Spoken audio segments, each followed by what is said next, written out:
محترم ناظرین السلام علیکم ورحمۃ اللہ وبرکاتہ۔ بھائی آج بھی پیسوں کی تلاش میں گھر کی تلاشی لے رہا تھا۔ ایک ایک چیز کو الٹ پھلٹ کر رہا تھا۔ کچن کے برتن سارے زمین بوس کر دیے تھے۔ اب وہ گھر میں موجود واحد کمرے کی ہر چیز کھول چکا تھا۔ اس کی بیوی اور دونوں بچے گھر کے کونے میں سہمے ہوئے کھڑے تھے۔ بیوی کے چہرے کے رنگ اڑے ہوئے تھے اور پھر وہی ہوا۔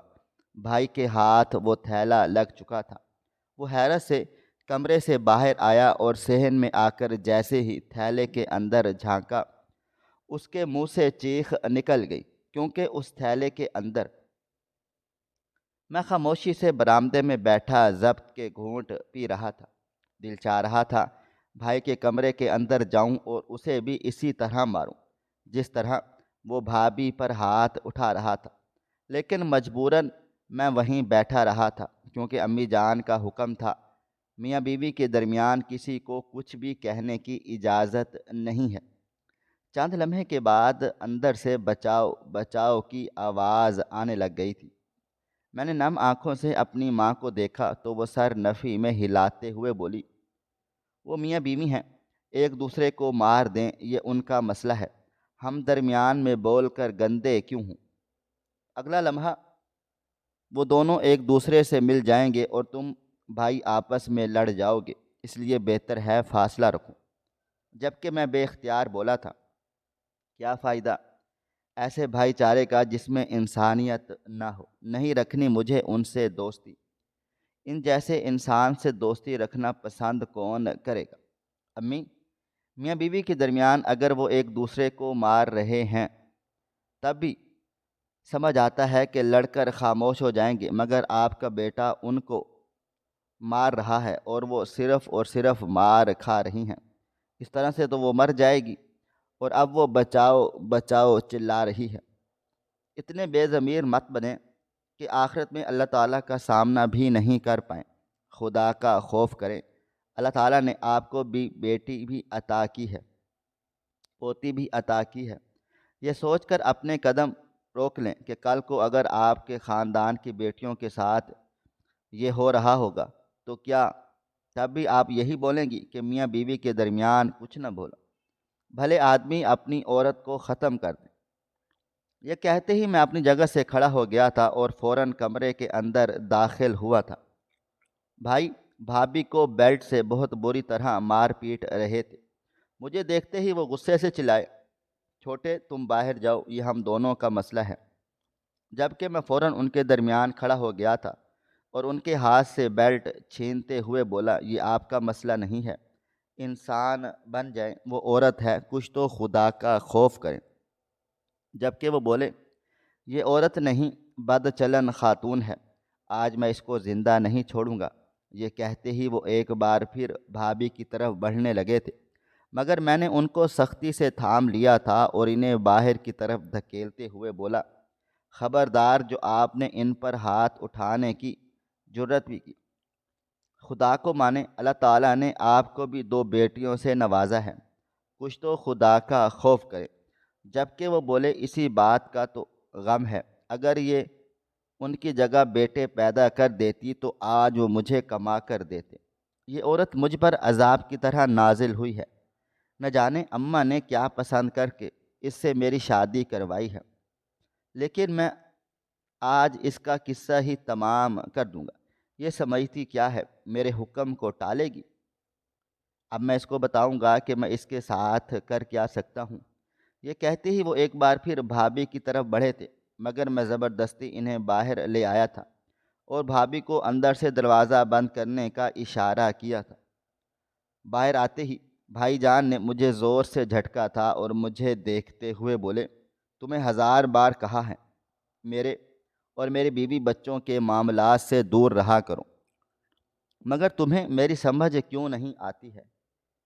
اس کی بات سنتے ہی میں فوراً سے بولا، اس میں سمجھنے کی بات ہی نہیں ہے، آپ جانوروں کی طرح انہیں مار رہے ہیں، بہتر ہے آپ باہر جائیں اور جب تک ابو نہیں آ جاتے گھر، آپ کو بھی آنے کی ضرورت نہیں ہے۔ رات میں ان کے آنے کے بعد لازمی فیصلہ ہوگا۔ ہمارے گھر میں یہ سب کچھ نہیں چلے گا۔ ہم 3 بھائی ہیں، بڑے بھائی صاحب تو بالکل اپنی بیوی پر ہاتھ نہیں اٹھاتے، پھر آپ کیا سوچ کر بھابھی کو اتنی بری طرح سے مار پیٹ رہے ہیں؟ آپ میں انسانیت ہی مر چکی ہے، خدا کو مانے وہ بھی کسی کی بیٹی ہے۔ جب کہ وہ بولے تمہیں کیوں اتنی ہمدردی ہونے لگ گئی ہے؟ اماں پوچھیں اس سے، یہ ہر وقت اس کے ساتھ چپکا کیوں رہتا ہے؟ جب کہ میں نے سرخ آنکھوں سے ان کو دیکھا تھا۔ اس بار اماں بھی بھڑک اٹھی تھی۔ شرم کرو شہزاد، وہ بھاوج ہے، اس کی سوچ سمجھ کر الفاظ کا چناؤ کرو۔ بھابھی یعنی مان سمان، خدا کا خوف کرو، کس طرح کی باتیں کر رہے ہو؟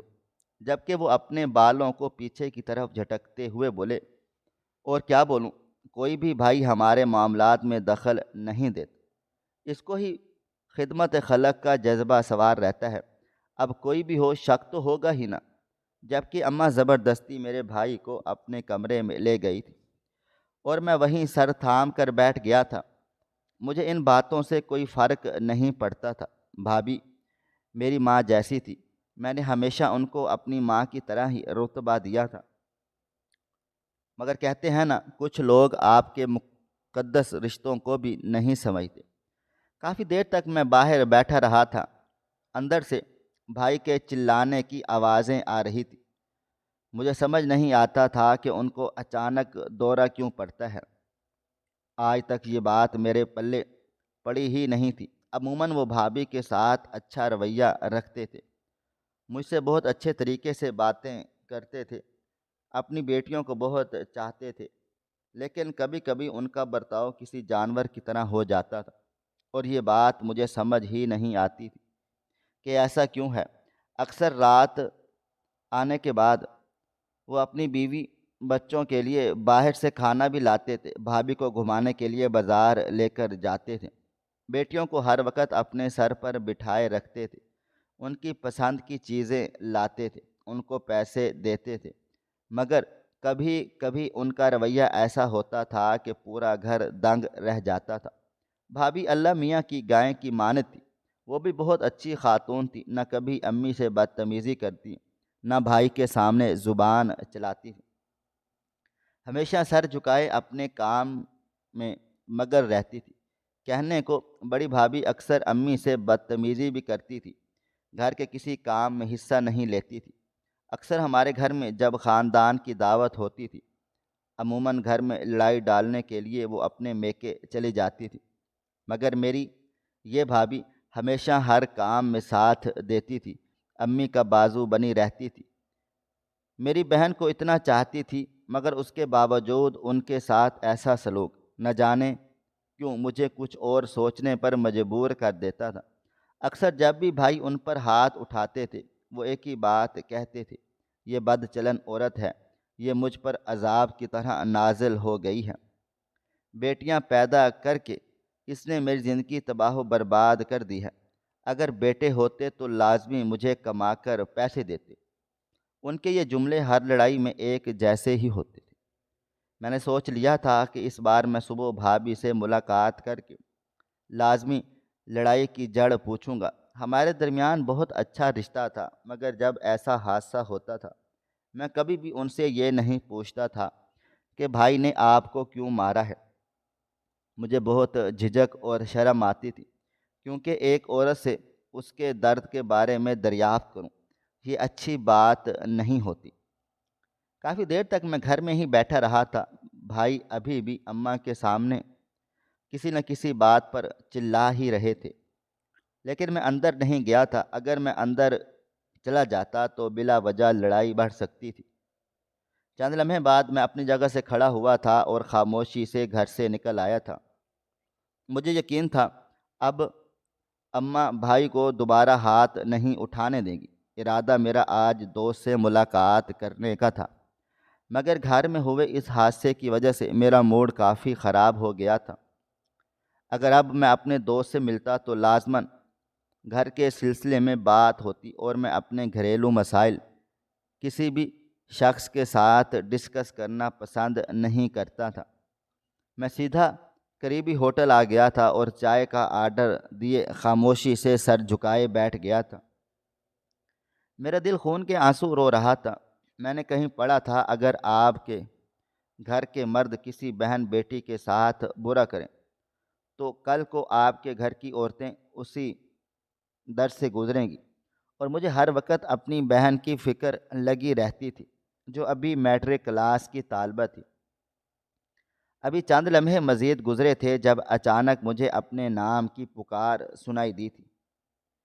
میں نے پلٹ کر دیکھا تو سامنے سے میرا دوست آ رہا تھا۔ یقیناً وہ گھر گیا ہوگا، اور جب میں نہیں ملا تو وہ ہمارے مخصوص ہوٹل آ گیا تھا۔ اسے دیکھ کر میرے چہرے پر خود بخود مسکراہٹ آ گئی تھی، اور میں نے دل میں تہیہ کر لیا تھا کہ اس سے کوئی بات نہیں کروں گا، لیکن کہتے ہیں نا، کچھ لوگ ایسے ہوتے ہیں جنہیں دیکھ کر اپنے دل کی بات کرنے میں بھی گھبراہٹ محسوس نہیں ہوتی۔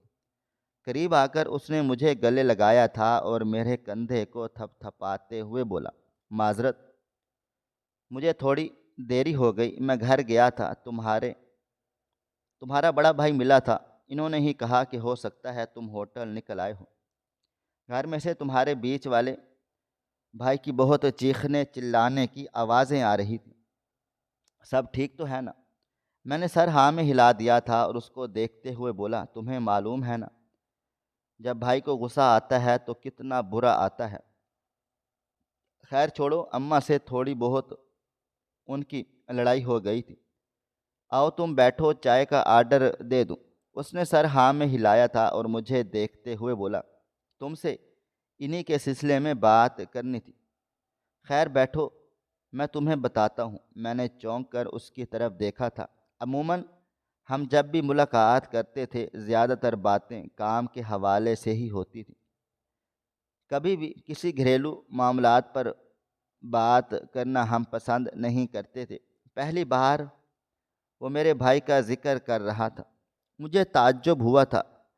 وہ مجھے دیکھتے ہوئے بولا، دیکھو برا نہیں منانا، مگر تم میرے گہرے دوست ہو، ہم دونوں کے درمیان کافی اچھی وابستگی ہے، اس لیے میں تمہیں حقیقت سے روشناس کروانا چاہتا ہوں۔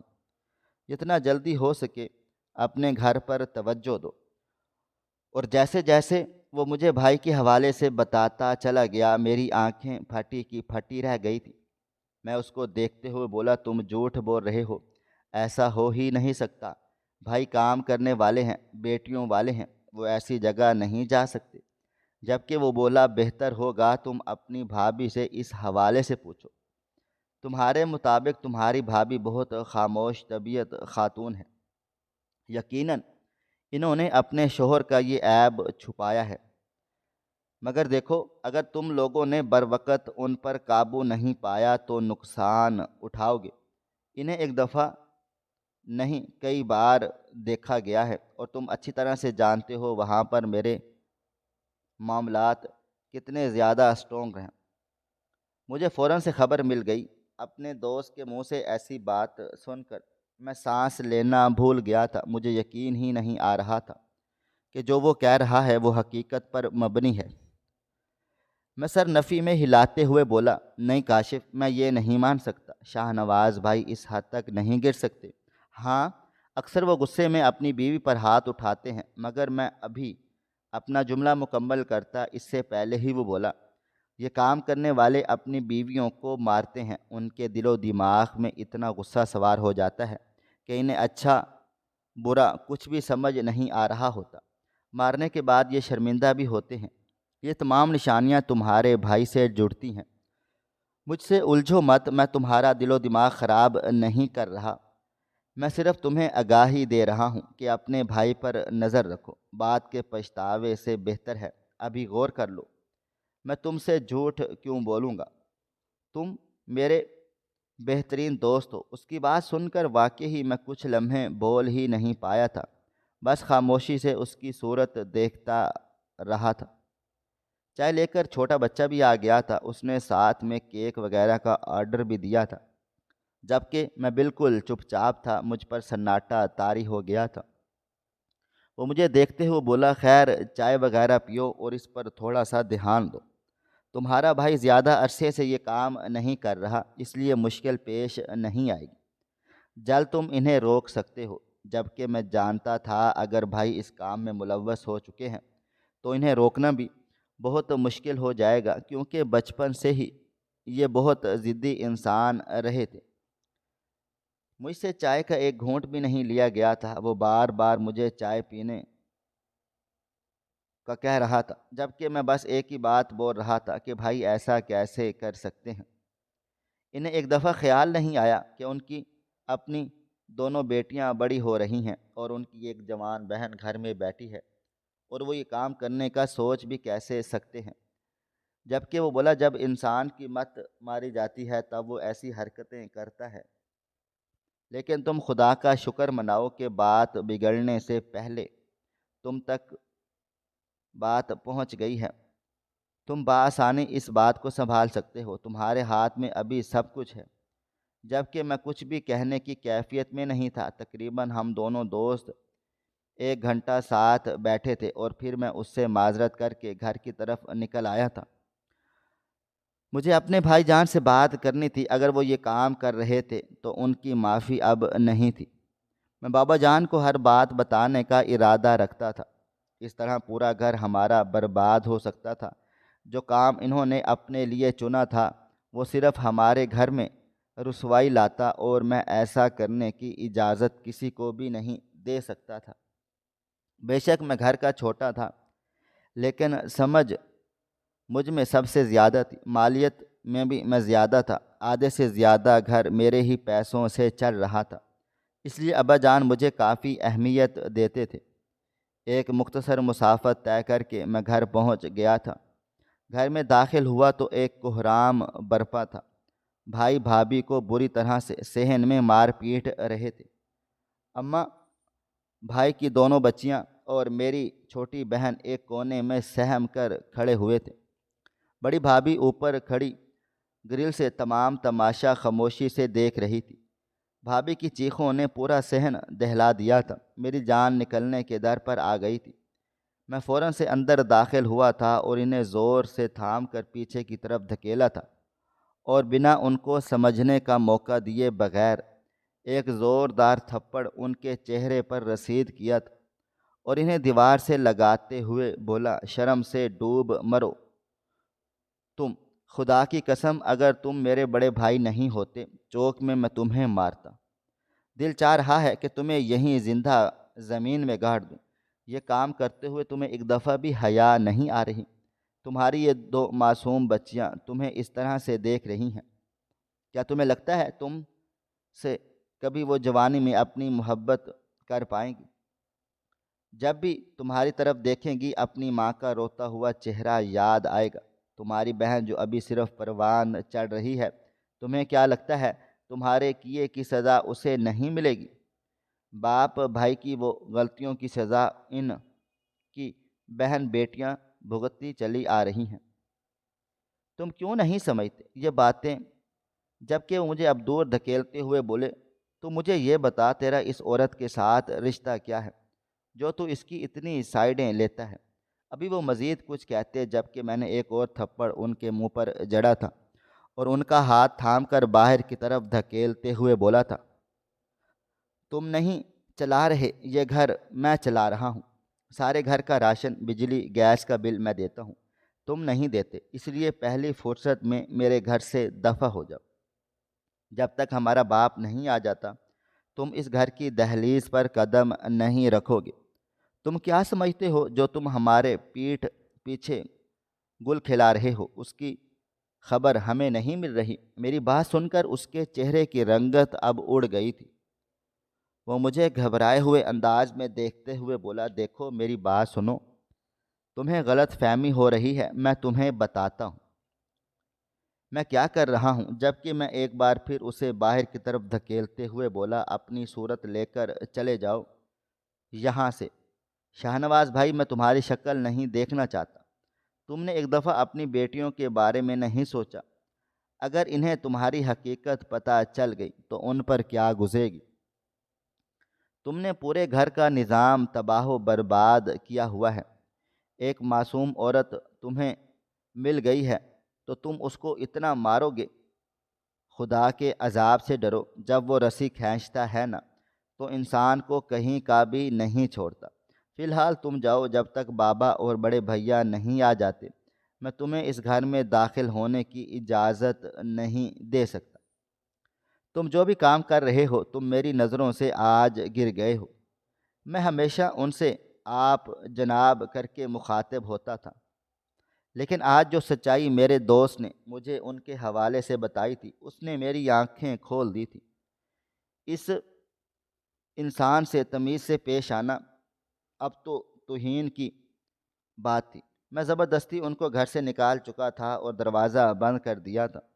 دروازہ بند کرتے ہی میری بہن روتے ہوئے میرے پاس آئی تھی اور میرے سینے سے لگ کر روتے ہوئے بولی، بھائی یہ سب کیا ہو رہا ہے؟ بڑے بھیا کو کیا ہو گیا ہے؟ وہ بھابھی کے ساتھ ایسا سلوک کیوں کر رہے ہیں؟ کیوں انہیں ڈر نہیں لگ رہا کہ مکافات عمل بہت ظالم شے ہے؟ جبکہ میں اس کے آنسو صاف کر کے بولا، اچھا ابھی چپ ہو جاؤ اور حوصلہ رکھو، بھابھی کو دیکھو انہیں کیا ہو رہا ہے۔ انہیں بری طرح سے مارا پیٹا گیا تھا کہ اب ان کے سر سے خون آنے لگا تھا۔ میں اور میری بہن فوراً ان کی طرف بڑھے تھے۔ امی جان تو گھبرائی گھبرائی وہیں زمین پر بیٹھ گئی تھیں، جبکہ دونوں بچیاں اپنی ماں کو اس حالت میں دیکھ کر بری طرح سے رو رہی تھیں۔ میں نے اور میری بہن نے انہیں تھام کر اوپر بٹھایا تھا، جبکہ ان کی حالت اب کافی خراب ہو رہی تھی۔ میں نے جلدی جلدی ان کی پٹی وغیرہ کی تھی، پانی وغیرہ پلایا تھا، جبکہ وہ مجھے دیکھتے ہوئے بولی، سب تباہ ہو رہا ہے، اعظم کچھ کر لو، نہیں تو یہ آدمی تمہاری بھتیجیوں کو، تمہاری بہن کو، مجھ کو، اس گھر کو، سب چیزوں کو تباہ و برباد کر دے گا۔ میں یہ بات زبان پر نہیں لانا چاہتی تھی، اپنے شوہر کا پردہ رکھ رہی تھی، لیکن یہ اس قابل نہیں ہے کہ اس کا پردہ رکھا جائے۔ میں نے نظر گھما کر اپنی ماں کو دیکھا تھا، ساتھ کھڑی بہن کو دیکھا تھا، اور پھر بھابھی کا ہاتھ تھام کر بولا، ہم کمرے کے اندر بات کرتے ہیں، بچیاں کھڑی ہیں، امی بھی موجود ہیں۔ میں ابھی گھر کی خواتین کے درمیان یہ بات نہیں کرنا چاہتا۔ جبکہ وہ مجھے دیکھتے ہوئے بولی، کیوں نہیں کرنا چاہتے؟ جب ان خواتین کے گھر کا مرد یہ کام کر رہا ہے تو ان سے چھپانے کا کیا فائدہ؟ میں بھی تو کتنے مہینوں سے یہ اذیت برداشت کر رہی ہوں، اب اور نہیں کر سکتی۔ اس کی بات سن کر میں فوراً سے بولا، اگر آپ کو یہ بات مہینوں سے پتہ تھی تو آپ نے مجھے کیوں نہیں بتایا؟ آپ مجھے ہمیشہ سے اپنا چھوٹا بھائی کہتے ہوئے آئی ہیں، اس کے باوجود آپ نے اپنے چھوٹے بھائی سے اتنی بڑی بات چھپائی۔ وہ روتے ہوئے بولی، میں مجبور ہو گئی تھی، شوہر کی محبت نے مجھے روک دیا تھا، مگر اب پانی سر سے گزر چکا ہے۔ یہ انسان اس کام کے لیے اتنا دیوانہ ہو گیا ہے کہ اسے اچھے برے کی کوئی بھی تمیز نظر نہیں آ رہی، بس اسے پیسہ چاہیے۔ میں کب تک اسے روکتی؟ ایک نہ ایک دن تو یہ سچ سب کے سامنے آنا ہی تھا۔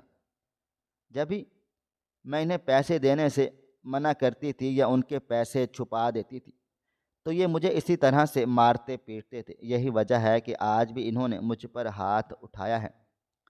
تمہارے چلے جانے کے بعد انہوں نے دوبارہ آ کر مجھ سے پیسے مانگے تھے، مگر میں اس بار ڈٹ گئی تھی، میں انہیں وہاں نہیں جانے دوں گی کسی بھی قیمت پر۔ اس لیے آج انہوں نے مجھے سب کے درمیان مارا پیٹا، مگر خدا کا لاکھ لاکھ شکر ہے کہ تم وقت پر آ گئے اور حقیقت کا پتہ لگا کر آئے، ورنہ آج تو میں نے سوچ لیا تھا کہ ابا کے آنے کے بعد میں ان سے بات کروں گی۔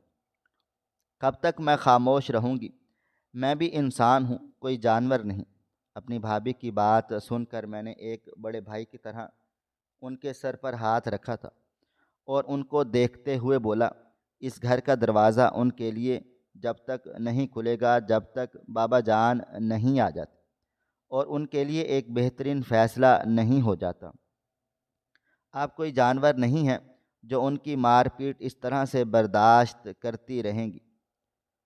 میں آج ان کا فیصلہ کروا کر ہی رہوں گا۔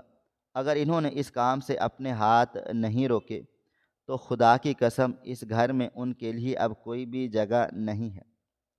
میں ایک ایسے انسان کو اپنے گھر میں جگہ نہیں دے سکتا جس کی موجودگی میں اپنی بہن بیٹیوں کی عزت بھی خطرے میں ہو۔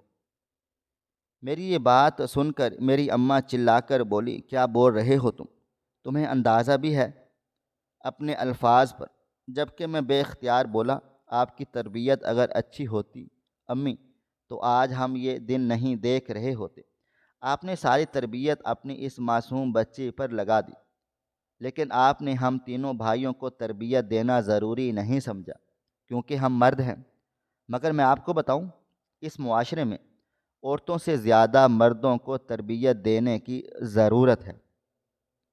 یہ کہتے ہی میں غصے سے اپنے کمرے میں چلا گیا تھا۔ ساتھ میں اپنی بہن کو اشارہ بھی کیا تھا کہ تم بھابھی کے ساتھ رہو۔ آج میرا دل خون کے آنسو رو رہا تھا۔ جس عورت کو میں ناچ ناچ کر بیاہ کر لایا تھا، وہ معصوم عورت اتنے سے وقت سے اس اذیت میں زندگی بسر کر رہی تھی۔ وقت کی رفتار دھیرے دھیرے گزرتی چلی جا رہی تھی۔ ٹھیک رات 9 بجے بابا جان کام سے آئے تھے۔ بڑے بھیا بھی آ چکے تھے۔ امی 2 سے 4 بار مجھے بلانے آ گئی تھی، لیکن میری ہمت نہیں ہو رہی تھی کہ میں اپنے باپ کے سامنے کھڑے ہو کر ان کے لاڈلے بیٹے کے کرتوت بتاتا۔ میرے ابا میرے اس بھائی سے بہت زیادہ محبت کرتے تھے۔ ان کی محبت کا تقاضا کچھ یوں تھا کہ اگر انہیں ذرا سی خراش بھی آ جاتی، ابا پوری رات نہیں سوتے تھے کہ میرا منجھلا بیٹا تکلیف میں مبتلا ہے۔ چند لمحے بعد میں نے ہمت پیدا کی۔ بھابھی کے حق میں مجھے کھڑا ہونا تھا اور بھائی کی زندگی سنوارنا بھی اب میرا فرض تھا۔ کسی ایک کو تو ہمت کرنی ہی تھی۔ میں کمرے سے باہر آیا تو بڑے بھائی، بابا، امی، چھوٹی بہن، بھابھی سب برآمدے میں ہی بیٹھے ہوئے تھے۔ صرف کلثوم بھابھی کمرے میں اپنی بچیوں کے ساتھ تھی۔ فی الحال ان کا یہاں ہونا بھی ٹھیک نہیں تھا۔ مجھے دیکھ کر ابا جان کافی غصے میں آ گئے تھے اور چلا کر بولے، تمہاری ہمت کیسے ہوئی شاہ نواز پر ہاتھ اٹھانے کی؟ کیا ہم نے تمہاری یہ تربیت کی ہے کہ تم اپنے سے بڑے بھائی پر ہاتھ اٹھاؤ؟ آج یہ نوبت آ گئی ہے۔ جبکہ میں بے اختیار بولا، آپ کو معلوم بھی ہے کہ آپ کا لاڈلا ثبوت کیا کر رہا ہے؟ وہ بولے، کچھ بھی کر رہا ہے۔ تم نے اس پر ہاتھ اٹھایا، اسے گھر سے باہر نکالا۔ اس 2 ٹکے کی عورت کے لیے یہ ہمارے خاندان کی ہے جو تم اس کے لیے اتنا کچھ بول رہے ہو۔ بھاڑ میں جائے، عورتوں کو اسی طرح سے دبا کر رکھا جاتا ہے، اور مجھے فخر ہے کہ اپنے شاہ نواز پر۔ جبکہ میں فوراً سے بولا، تو پھر دعا کریں اللہ تعالیٰ آپ کی ایک بیٹی کو اسی طرح کا شوہر عطا کرے جو اس کو روز مارے پیٹے، اور جب اس کے سسرالی اس کے حق میں کھڑے ہوں تب اس کا سسر بھی یہی بیٹھ کر بولے کہ عورت کو دبا کر رکھنا چاہیے، اسے پیروں کی جوتی سمجھا جاتا ہے۔ میری اماں فوراً سے اپنی جگہ سے کھڑی ہو گئی تھی اور مجھے دیکھتے ہوئے بولی، خدا نہ کرے ایسا کبھی ہو۔ کس طرح کی باتیں کر رہے ہو تم اپنی بہن کے بارے میں؟ اس کو بد دعائیں دے رہے ہو، وہ بھی کسی اور لڑکی کے لیے۔ میں نے سر نفی میں ہی لایا تھا اور ان کو دیکھتے ہوئے بولا، یہ سب آپ کے دل و دماغ کا فطور ہے امی جان کہ میں اپنی بہن کو بد دعا دوں گا۔ بس بابا جان کو حقیقت سمجھانے کی کوشش کر رہا ہوں۔ آپ کو پتہ ہے بابا جان، آپ کا بیٹا باہر کیا گل کھلا رہا ہے؟ میں نے کیوں ان پر ہاتھ اٹھایا ہے؟ اور آپ جو کہہ رہے ہیں کہ ایک باہر کی عورت کے لیے تم اپنے بھائی پر ہاتھ اٹھا رہے ہو، تو میں آپ کو بتاتا چلوں، وہ عورت اب باہر کی نہیں ہے، وہ آپ کے بیٹے کی بیوی ہے، آپ کی پوتیوں کی ماں ہے، ہمارے خاندان کی بہو ہیں، باہر کی عورت نہیں ہے۔ اور رہی بات ان کی، تو میں آپ کو بتا دوں کہ میں نے ہاتھ ان کی وجہ سے نہیں اٹھایا، میں نے ہاتھ اپنے بھائی کی حرکتوں کی وجہ سے اٹھایا ہے۔ خیر، میں آپ کو زبان سے بول کر آج کچھ بھی نہیں بتاؤں گا، کیونکہ مجھے یقین ہے جتنی محبت آپ کو ان سے ہے، آپ میری بات پر کبھی یقین نہیں کریں۔ چپل پہنے میں آپ کو اسی مقام پر لے جاؤں گا جہاں یہ سب تماشا شروع ہوا ہے، جہاں سے آپ کا بیٹا بگڑا ہوا ہے اور اس نے سب کی زندگیوں کو تباہ و برباد کرنا سٹارٹ کیا ہے۔ میری بات سن کر میرے بھائی اپنی جگہ سے کھڑے ہوئے تھے اور مجھے دیکھتے ہوئے بولے، آہستگی سے بولے، ہوا کیا ہے؟ ہم کہیں بھی نہیں جا رہے، تم پر میں اور بابا جان دونوں یقین کریں گے۔ مجھے صرف اتنا بتاؤ یہ گھر میں چل کیا رہا ہے؟ جب میں نے بے اختیار بولا آپ کو اپنی بیوی سے فرصت ملے تو آپ گھر پر دھیان دینا۔ بھائی جان، میرا دماغ آج بہت زیادہ خراب ہے، مجھ سے بات کرنے کی کوشش نہیں کریں۔ میری طرف سے سب کو ایسے ہی الٹے سیدھے جواب ملیں گے۔ جو میں کہہ رہا ہوں اسی پر فوکس کریں، فوراً سے چلیں، میں آپ دونوں کو کچھ دکھانا چاہتا ہوں۔ یہ کہتے ہی میں نے اپنا موبائل فون نکالا تھا اور اپنے دوست کو فون لگا دیا تھا۔ چند لمحے کے بعد اس نے میری کال ریسیو کر لی تھی، تو میں فوراً سے بولا تم مجھے یہ پتہ کر کے بتا سکتے ہو بھائی ابھی وہاں موجود ہیں یا نہیں، اور اگر موجود ہیں تو پلیز مجھے لوکیشن سینڈ کر دو، کسی کو ان کی اولاد کے کارنامے دکھانے ہیں۔ میری بات سن کر کاشف نے بولا تھا ہاں، اور کال کٹ گئی تھی۔ چند لمحے بعد واٹس ایپ پر لوکیشن شو ہو رہی تھی، یعنی بھائی وہیں پر موجود تھے، اور میں ان دونوں کو دیکھتے ہوئے بولا چلیں آج میں آپ کو دکھاتا ہوں کہ آپ کی لاپرواہی کا نتیجہ کیا نکلا ہے۔ ابھی میں مزید کچھ کہتا جب بھابھی چادر اوڑھے باہر چلی آئی تھی اور مجھے دیکھتے ہوئے بولی اعظم بھائی میں بھی آپ کے ساتھ چلوں گی، جبکہ میں سر نفی میں ہلا دیا تھا اور ان کے سر پر ہاتھ رکھتے ہوئے بولا نہیں بھابھی، آپ ہمارے گھر کی عزت ہیں، اور گھر کی عزتیں ایسی جگہوں پر نہیں جاتی، اور جس کے مرد ایسی جگہوں پر جاتے ہیں ان کا حل نکالنا مجھے بہت اچھے طریقے سے آتا ہے۔ بھابھی میرے کہنے سے رک گئی تھی، جبکہ میں اپنے بھائی اور بابا جان کو لیے سیدھا کاشف کی بھیجی ہوئی لوکیشن پر جا پہنچا تھا۔ ایک لمبی مسافت طے کر کے ہم کچی گلیوں میں پہنچ گئے تھے۔ میرے بابا جان مجھے دیکھتے ہوئے بولے یہ تم ہمیں کہاں لے کر جا رہے ہو؟ کیا چل رہا ہے؟ سب خیریت ہے نا؟ جبکہ میں بولا آپ چلیں تو صحیح، پھر آپ کو پتہ چلے گا کہ آپ جس عورت کو 2 ٹکے کی بول رہے تھے اس نے آپ کے بیٹے کا کتنا بڑا پردہ رکھا ہوا ہے۔ میری بات سن کر میرے بابا جان خاموش ہو گئے تھے۔ ہم کچی گلیوں سے گزرتے ہوئے ایک بڑی حویلی کے سامنے جا کر رک گئے تھے۔ میرے بابا جان سینے پر ہاتھ رکھتے ہوئے بولے تم کہہ دو یہ سب جھوٹ ہے، وہ یہاں نہیں آ سکتا، ایسا نہیں ہو سکتا، جبکہ میں بولا یہی حقیقت ہے، اندر چلیں اب میں آپ کو دکھاتا ہوں کہ آپ کا بیٹا کرتا کیا ہے۔ یہاں پر میرے بابا جان سر نفی میں ہلاتے ہوئے بولے میں اس غلیظ جگہ کے اندر نہیں جا سکتا، میرے کپڑے پاک ہیں، مجھے نماز پڑھنی ہے۔ میں بولا گھر جا کر غسل کر لینا بہتر ہے، ابھی سچائی دیکھ لو۔ میرا سخت لہجہ سن کر وہ چند لمحے خاموش رہے تھے اور پھر میرے ہمراہ اندر داخل ہو گئے تھے۔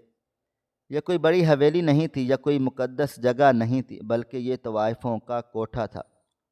بیچ حال میں رقص چل رہا تھا، کئی مرد قطار در قطار بیٹھے ہوئے تھے اور اپنی جیب سے نوٹ نکال کر سامنے موجود عورتوں پر نچھاور کر رہے تھے، ساتھ ہی سرات شراب پی رہے تھے، کچھ ڈرگز لے رہے تھے، کچھ سگریٹ پی رہے تھے، ہر طرف عیاشی کا ماحول تھا۔ ہم تینوں باپ بیٹوں کی نظریں چاروں طرف گھوم پھر رہی تھیں جب اچانک سامنے کی طرف ہماری نظر گئی تھی، اور اگلا لمحہ جان نکال لینے والا تھا۔ میرا بھائی ڈرگز لے رہا تھا اور اس کے قریب 2 لڑکیاں بیٹھی ہوئی اس کی جیب میں موجود پیسے نکال رہی تھی۔ میرے بابا جان اپنا دل پکڑ چکے تھے، میرا بھائی بری طرح سے لڑکھڑا گیا تھا، جبکہ میں بے اختیار زمین پر بیٹھ گیا تھا۔ ہم عزت دار گھرانے کے لوگ تھے، ہمارے گھر کے مرد اس جگہ سے گزرنا اپنی توہین سمجھتے تھے، اور میرا بھائی اس جگہ کے اندر بیٹھا ہوا وہ غلط کام کر رہا تھا۔ بابا جان یکدم سنبھلے تھے اور اندر کی طرف بڑھتے ہوئے بولے آج میں اس کو زندہ نہیں چھوڑوں گا، یہ میرے ہاتھوں سے بچے گا نہیں، مگر میں نے ان کو تھام لیا تھا۔ یہاں تماشا کرنے کا مطلب اپنی عزت مزید گرانا تھا، اور یہاں کافی لوگ تھے، ہم مصیبت میں پڑھ سکتے تھے، اس لیے میں اور میرا بھائی سمجھداری کا فیصلہ کرتے ہوئے بابا جان کو زبردستی وہاں سے گھر لے آئے تھے۔ پورا راستہ وہ روتے رہے تھے اور صرف ایک بات کہہ رہے تھے وہ ایسا کیسے کر سکتا ہے؟ اس نے ایک دفعہ بھی ہمارے گھر کے بارے میں نہیں سوچا، اس کو حیا بھی نہیں آئی۔ میں اس کو معاف نہیں کروں گا، اس کو جائیداد سے آگ نکال دوں گا۔ اس نے ہمیں کہیں کا بھی نہیں چھوڑا۔ وہ بچی کتنا درد سہتی رہی اس نے ہمیں بتایا ہی نہیں، صرف اپنے شوہر کا پردہ رکھنے کے لیے، اور یہ ناہنجار اس بات کو چھپانے کے لیے اسے مارتا پیٹتا تھا، اسے پیسے لینے کے لیے اس پر ظلم و ستم کرتا تھا۔ میں اس کو چھوڑوں گا نہیں، جب کہ میں بالکل خاموش ہو گیا تھا۔ میری آنکھوں سے آنسو نکل رہے تھے، مجھے بھی یقین نہیں آ رہا تھا کہ میرا بھائی اس حد تک جا سکتا ہے۔ دل تکلیف سے تڑپ رہا تھا مگر لب بند تھے۔ ایک لمبی مسافت طے کر کے ہم گھر پہنچ گئے تھے۔ ہم گھر میں داخل ہوئے تو اماں، بہن، بھائی سب برآمدے میں ہی بیٹھے ہوئے تھے۔ ابا کو روتا ہوا دیکھ اور ہم دونوں کی حالت دیکھ کر سب لوگ خاموش ہو گئے تھے۔ میری ماں ہمت کر کے اپنی جگہ سے کھڑی ہوئی تھی اور ابا کے سامنے کھڑے ہوتے ہوئے بولی، کیا ہوا شاہ نواز کے ابا، سب خیریت ہے نا؟ آپ لوگ کہاں گئے تھے؟ یہ سب کیا چل رہا ہے؟ آخر ایسا کون سا گناہ میرے بچے نے کر دیا ہے جو آپ لوگ رو رہے ہیں؟ کچھ بتا دیں مجھے، نہیں تو میری جان نکل جائے گی۔ ابھی وہ مزید کچھ کہتی جب اچانک ابا نے ان کو دونوں ہاتھوں سے مضبوطی سے تھاما تھا اور انہیں جھنجھوڑتے ہوئے بولے، برباد کر دیا ہے تمہارے بیٹے نے ہمیں۔ میں نہیں ہوں شاہ نواز کا ابا، مر چکا ہے وہ میرے لیے۔ اس نے مجھے کسی کو بھی منہ دکھانے کے قابل نہیں چھوڑا۔ مجھے یقین ہی نہیں آ رہا کہ جس بیٹے کو ہمیشہ میں سب سے زیادہ اہمیت دی، جس کو ہمیشہ اپنا مانا، وہ ایسا کرے گا۔ میں اسے کبھی معاف نہیں کروں گا۔ اس گھر میں اس کی اب کوئی بھی جگہ نہیں ہے۔ جب کہ میری اماں دل تھام چکی تھی۔ ابا شاہ نواز بھائی سے بہت محبت کرتے تھے۔ وہ اب قدم بقدم چلتے ہوئے بھابھی کے سامنے جا کھڑے ہوئے، جو دوپٹے سے منہ چھپائے رو رہی تھی۔ وہ ان کے آگے ہاتھ جوڑ کر بولے، مجھے معاف کر دو بیٹا، میں نے تمہیں غلط سمجھا، تمہاری مشکل گھڑی میں تمہارا ساتھ نہیں دیا بلکہ تمہارے خلاف کھڑا ہو گیا۔ میں بہت زیادہ شرمندہ ہوں اپنی ہر اس غلطی کے لیے جو میں نے کی، اپنے ہر اس الفاظ کے لیے جو میں نے تم سے ادا کی۔ میں آج کسی کو بھی منہ دکھانے کے لائق نہیں رہا، صرف اور صرف اپنی اولاد کی وجہ سے۔ لیکن ہاں، میں وعدہ کرتا ہوں تمہیں انصاف ملے گا۔ اس انسان کو میں سخت سزا دوں گا۔ یہ اتنی آسانی سے بچ نہیں سکتا۔ اس نے غلطی کی ہے اور اس کی سزا یہی ہے کہ اب اس کا ہمارے خاندان سے کوئی تعلق واسطہ نہیں ہے۔ مگر تم ہماری بیٹی ہو، ہماری بہو ہو، ہماری پوتیوں کی ماں ہو، تم عزت سے اس گھر میں رہو گی۔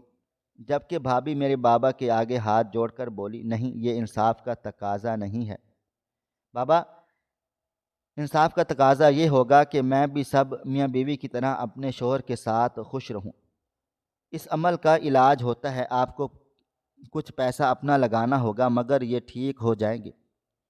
مجھے ایسے کچھ اداروں کے بارے میں معلومات ہیں جہاں ڈرگز چھڑانے کا تسلی بخش علاج کیا جاتا ہے۔ بس آپ لوگوں کی مجھے مدد چاہیے۔ میری 2 بیٹیاں ہیں، وہ ان کے باپ ہیں اور اب میں حاملہ بھی ہوں۔ میں نہیں چاہتی کہ آنے والی کی زندگی اور بھی برباد ہو جائے۔ ہم سب نے چونک کر بھابھی کو دیکھا تھا جو سر جھکائے اتنا بڑا انکشاف کر گئی تھی۔ کتنی خوشی کی بات تھی، مگر ہم اس خوشی کو منا بھی نہیں سکتے تھے۔ فی الحال بابا جان نے سب کو خاموش رہنے کی ہدایت کی تھی، مگر میں چپ نہیں رہ سکتا تھا۔ بھابھی میری بہنوں کے جیسے تھی، اگر میں ان کا ساتھ نہیں دیتا تو مجھ جیسے انسان پر لعنت تھی۔ وقت کی رفتار دھیرے دھیرے گزرتی چلی جا رہی تھی، سچائی سب کے سامنے آ چکی تھی، اس لیے اب بھابھی کو بھی فکر نہیں تھی۔ پوری رات ہم سب ان کے انتظار میں رہے تھے مگر وہ نہیں آئے تھے۔ اگلی دوپہر گھر کا دروازہ کھٹکا تھا۔ نہ بابا جان کام پر گئے تھے، نہ بڑے بھائی کام پر گئے تھے، سب ہی گھر پر ان کی راہ تک رہے تھے تاکہ آج ان کا فیصلہ کیا جا سکے۔ میں نے ایک منصوبہ طے کیا تھا جس کے ذریعے آج ہم ان کو پکڑنے کا ارادہ رکھتے تھے۔ دروازہ بجتے ہی بابا جان، میں اور بڑے بھیا تینوں ہی چوکنا ہو گئے تھے۔ بابا جان اپنے کمرے میں چلے گئے تاکہ وہ منظر پر نہ آئیں، بھائی کوئی ایسی حرکت کرے پھر ہم انہیں رنگے ہاتھوں پکڑیں۔ میں نے ہی دروازہ جا کر کھولا تھا، وہ مجھے دیکھتے ہوئے بولے، اب تم مجھے نہیں روکو گے؟ پوری رات پوری دوپہر میں باہر گزار کر آیا ہوں، مجھے آرام کرنا ہے۔ ان کی نظروں میں ہی چور نظر آ رہا تھا۔ میں نے کچھ بھی نہیں کہا تھا، بس ایک طرف کو ہو گیا تھا اور دل ہی دل میں دعا کرنے لگا تھا کہ جو فیصلہ ہم نے ان کے لیے کیا ہے وہ درست ثابت ہو جائے۔ چند لمحے کے بعد ہی کمرے کے اندر سے سامان گرنے کی آوازیں آ رہی تھیں۔ یعنی بھائی پیسے تلاش کر رہے تھے۔ اس کوٹھے میں انسان بنا پیسوں کے نہیں جا سکتا، آپ کی جیب بھری ہونی چاہیے۔ چند لمحے کے بعد وہ اب خونخوار عالم میں کچن میں داخل ہوا تھا اور اس نے تمام برتن زمین بوس کر دیے تھے۔ میں اپنے آپ کو بہت مشکلوں سے روک رہا تھا۔ ادارے کے لوگوں کو میں نے باہر بلا لیا تھا، بس اب ایک لمحے کا انتظار تھا۔ چند لمحے بعد وہ دوبارہ اپنے کمرے کی طرف چلا گیا تھا۔ میں بس اب دعا کر رہا تھا کہ وہ تھیلا اس کے ہاتھ میں لگ جائے اور اس کے بعد یہ اپنا توازن کھو دے۔ اگر اس کو ابھی ہم پکڑتے تو یہ کسی کی پکڑائی میں نہیں آتا، اس لیے میں نے اس کی دکھتی رگ پر ہاتھ رکھا تھا۔ چند لمحے بعد کمرے میں اس کو وہ تھیلا مل گیا تھا اور وہ تھیلا لیے صحن میں آ گیا تھا۔ اس کے بیوی بچے بھی سہمے سے باہر کو آ چکے تھے اور جیسے ہی اس نے تھیلا کھولا تو وہ گھبرا کر ادھر ادھر دیکھنے لگا تھا، اور اسی پل میں نے گھر کا دروازہ کھول دیا تھا اور چلا کر بولا، دیکھیں یہ ڈرگز لیتا ہے اور اس کے پاس ڈرگز ہیں، اس کو آپ اریسٹ کر لیں۔ جبکہ اس کے طوطے اڑ چکے تھے۔ دراصل وہ ڈرگز نہیں بلکہ نمک کی تھیلیاں تھیں جس کے ذریعے ہم اس کو ٹریپ کر رہے تھے۔ وہ بری طرح سے چیخنے چلانے لگا تھا، میری نہیں ہے، میں انہیں گھر میں نہیں لایا تو میں انہیں وہیں رکھ لیتا ہوں۔ پولیس کی وردی میں لوگوں کو دیکھ کر اور ادارے کے لوگوں کو دیکھ کر وہ بری طرح سے گھبرا چکا تھا، اس لیے اپنی زبان سے اپنی سچائی بولنا شروع ہو گیا تھا۔ یہ سب کوٹھے پر ہوتا ہے، یہ گھر پر نہیں ہوتا، یہ جھوٹ ہے، یہ میری بیوی کا ہے، میرا نہیں ہے۔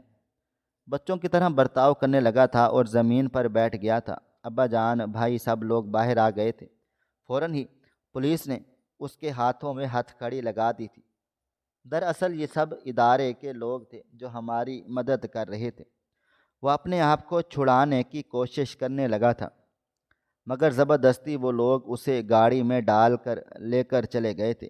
میری بھابھی اور ان کی بیٹیاں بہت بری طرح سے رو رہی تھیں، مگر میں نے ان کو حوصلہ دیا تھا کہ جب آپ کا دیور زندہ ہے، آپ کا بھائی زندہ ہے تو آپ کیوں پریشان ہوتی ہیں؟ میں سب سنبھال لوں گا، اور میں نے سب سنبھال بھی لیا تھا۔ بے شک جو زیادہ اچھا کماتا ہے اللہ تعالیٰ اس کو شعور بھی عطا کر ہی دیتا ہے، اور شاید اللہ تعالیٰ نے مجھے اس لیے دنیا میں بھیجا تھا کہ میں اپنے خاندان کو سنبھالوں۔ تقریباً 6 مہینے بھائی جان کا لگاتار علاج ہوا تھا، اور جب وہ واپس آئے تو ان کا سر شرمندگی سے جھکا ہوا تھا۔ بھابھی حاملہ تھی، یہ بات ان تک پہنچا دی گئی تھی۔ وہ بہت زیادہ خوش تھے، مگر کیا کرتے، اس خوشی کو محسوس کرنے کا وقت نہیں آیا تھا۔ انہوں نے گھر میں آ کر سب سے معافی مانگی تھی، جبکہ بھابھی نے انہیں دل کھول کر معاف کر دیا تھا۔ وہ اپنی زندگی پرسکون طریقے سے گزارنا چاہتی تھی۔ میں نے اپنی زندگی میں صرف ایک سبق سیکھا ہے، خاندان سے لا تعلق ہو جانا یہ سمجھداری نہیں ہوتی۔ بعض اوقات خاندان کے کچھ کمزور لوگ آپ کی مدد کے منتظر ہوتے ہیں، اور اگر آپ ان کی مدد نہیں کریں تو خدا آپ جیسے لوگوں کو بھی پسند نہیں کرتا۔ مثال کے طور پر میری بڑی بھابھی جو آج تک اولاد کے لیے ترس رہی ہیں، مگر انہیں اولاد نصیب نہیں ہوئی، اور میری دوسری بھابھی، ان کے 3 بچے ہونے والے ہیں، کیونکہ وہ خاندان کو سمجھتی بھی ہیں اور اپنا آپ بھی اللہ تعالیٰ کے سامنے جھکا کر چلتی ہیں۔ جن میں اکڑ ہو اللہ تعالیٰ ان کو ہر نعمت سے نہیں نوازتا۔ ناظرین، آپ کو ہماری آج کی کہانی کیسی لگی؟ کمنٹ باکس میں اپنی رائے کا اظہار ضرور کریں۔ خواہش صرف اتنی ہے کہ کچھ الفاظ لکھوں جسے کوئی گمراہی کے راستے پہ جاتے جاتے رک جائے، اور نہ بھی رکے تو سوچ میں ضرور پڑ جائیں۔ پیارے دوستو، امید کرتا ہوں کہ آپ کو یہ ہماری کہانی پسند آئی ہوگی۔ کہانی پسند آئی ہو تو ویڈیو کو لائک کریں، کومنٹس کریں، شیئر کرنا بالکل بھی نہ بھولیں۔ اور ہاں، اگر آپ لوگ اس چینل پر نئے ہیں تو اس چینل کو، ہمارے چینل ہریرہ انفو کو سبسکرائب ضرور کر لیں اور نوٹیفیکیشن کو ضرور دبا دیں تاکہ آنے والی کہانی سب سے پہلے آپ کو مل سکے۔ ملتے ہیں کل ایک نئی اور دلچسپ کہانی کے ساتھ، تب تک اپنا ڈھیر سارا خیال رکھیے گا۔ اللہ حافظ۔